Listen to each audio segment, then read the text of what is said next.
Hey guys, it's Jan, Not a Real Farm. So here we are, guys. We are filling our flats for our seeds. I'm feeling spring in the air. I can see the ground. I'm in my mud boots. All is right with the world. So what I thought we'd do is take you along while we start planting some of our seeds and show you some of the things that we're going to be planting here at Not a Real Farm.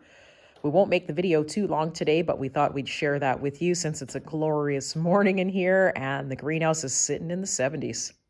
So the first seed we're going to be planting today, guys, is a black peanut. Now, I've planted the regular peanuts, so this will be our first year planting the black peanuts. And in terms of harvesting, it still takes about 125 to 140 days to harvest, but they are also known for being slightly sweeter than the other peanuts. So we are going to be harvesting black peanuts this year and saving. And I'm just going to take them out of the package and show you what they look like. We've got to start putting in some of our longest plants first, or we're never going to get to harvest them before the next snow. So when we first get these peanuts, they come to you, and of course they just look like your regular peanut that you would get out of the store. Let's see if I can break one of these open. I need a bigger one, an easier one. Here we go.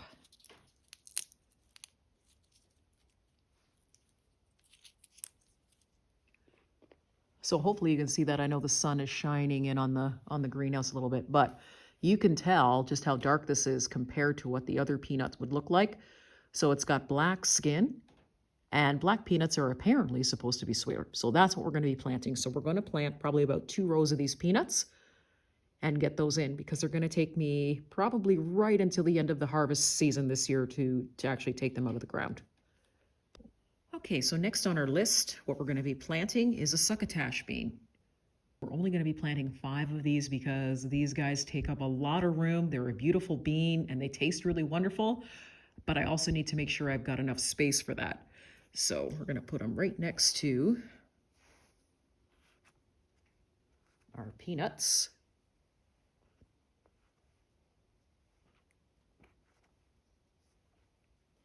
We always have to make sure we've got room around here for everything, and I'm probably going to have to be creative with the succotash beans.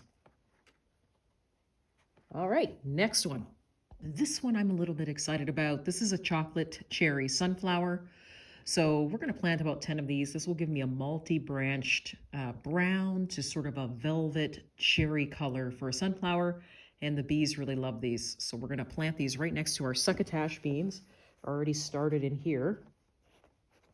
I've always got room for sunflowers. Put a comment in the section below if you guys are sunflower fans. I know I am.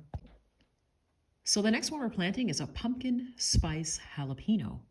So all the same great heat, just that it's the color of pumpkin. So we're going to plant 5 of those right down beside our succotash bean and move on. There's just something about gardening that does something to your soul after a long winter of waiting inside and staring outside at nothing but, well, for me anyways, snow. That should give us plenty of jalapenos. My son is a jalapeno fan, so this should be a hit in the house. Let's see what else I have.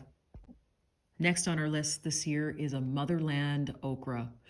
So thank you to Baker's Creek Heirloom Seeds for sending us this. This guy grows about 9 feet tall and is probably one of the tallest okra plants that you can actually get. And as you can see here, the okra pods look amazing. So we're going to be planting, I'm only going to plant 1 of these because I need to see how much room it's going to take up in the greenhouse. But we are going to plant this guy right here. What else do we have? Oh, cool. This one's actually the same color as my shirt. This one is actually called a sacred blue bean. And what it is it's actually a pole bean, but it produces really pink flowers. And so it's known for its beauty, but it also produces, as you can see here, really nice sized beans. And this can be used either fresh as a snap, or what you can do is you can actually just leave it as a soup bean. So it makes for some interesting cuisine. So we're going to be planting that as well.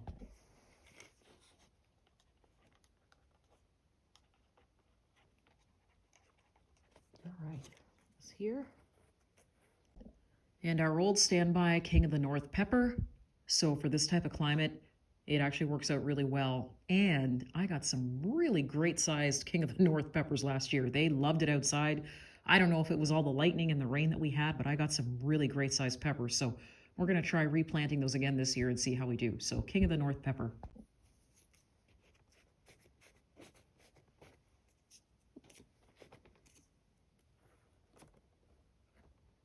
Okay, how are we doing so far? We're not even done our first flat, but so far we've planted 1, 2, 3, 4, 5, 6, 7, 8 varieties of vegetables, and we're not done.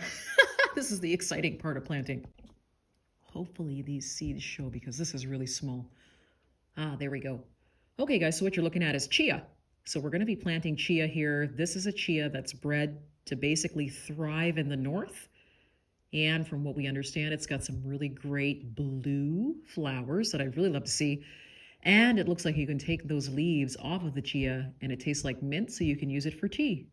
So this is a northern adapted chia. Here is something I'm super excited to try this year. So this is a Turkish watermelon. And they initially come out of the watermelon, these seeds, brown. But as they dry, they begin to crack and leave these cool patterns on the seeds. So the Turkish watermelon that we have will give us about usually about an 8 to 10 pound watermelon, and very, very sweet. So we will be growing these, and we'll also be saving the seed here at Not a Real Farm, but probably one of the coolest, most unique watermelon seeds I've ever seen. And last but not least, guys, we have a beefsteak tomato. We actually obtain these from Wild Mountain Seeds. And Wild Mountain Seeds has a tomato called the Delicious Tomato, which is actually supposed to grow over 2 pounds. So I'm very, very interested to grow this tomato. So we're going to be planting that and seeing how that turns out here in the north.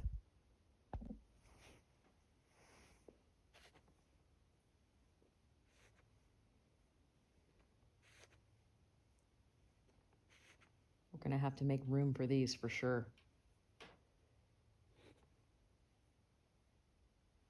All right, so there's 10 plants of the delicious tomato planted. It's going to be delicious. I know it is. Okay, so we just wanted to bring you along this morning, guys, and show you some of the things that we are growing here at Not a Real Farm and the different varieties of things that are actually achievable to grow in colder climates with a greenhouse. And we're really excited to try some of these varieties. A couple of these I haven't grown before, like the black peanuts and the Turkish watermelon, but I believe that because they do have the protection and the warmth of the greenhouse, that they will do just fine. So if you have any questions, guys, please feel free. We are here. We're planting this morning. Pop a comment below. Send an email to NotARealFarm@yahoo.com. And of course, this is only, 10 different varieties. I see 1, 2, 3, 4, 5, 6, 7, 8, 9. So 11 different varieties. We've got 1,600 plants that we're planning to grow this year. And we're also going to be involved in breeding a ground cherry, so for the next 4 years. So that is going to be an interesting project. But thanks very much for joining me, guys. Hopefully we'll see you back again soon and you can join us for more planting. See you soon.